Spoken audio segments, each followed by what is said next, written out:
બ્રેકબાદ આપનું સ્વાગત છે. આગળ વાત કરી જૂનાગઢની તો જૂનાગઢના ખાંભળા નેસના માલધારી લાખાભાઈ ભાસડિયાનું તાલુકા પંચાયતની સીટનું ફોર્મ રદ થયું છે. શૌચાલય ન હોવાના કારણે તેમનું ફોર્મ રદ થયું છે. પરંતુ શૌચાલય ન હોવાનું કારણ એવું વિચિત્ર છે કે તેની સામે પણ એક નિયમ અને કાયદો છે. ત્યારે શું છે સમગ્ર સ્થિતિ, આવો જોઈએ.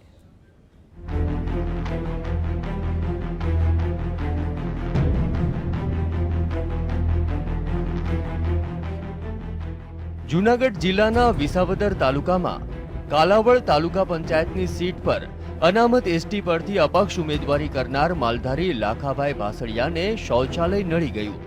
ચૂંટણી પંચના નિયમ મુજબ ચૂંટણી લડવા માટે ઘર પર ફરજિયાત શૌચાલય હોવું જરૂરી છે, પરંતુ તેમના ઘરે શૌચાલય ન હોવાથી તેમનું ફોર્મ રદ થયું છે.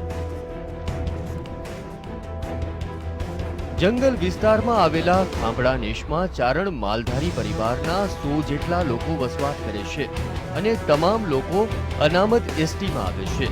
ત્યારે આ તાલુકા પંચાયતની સીટ પર અનામત એસટીના લોકો ચૂંટણી લડી શકે છે.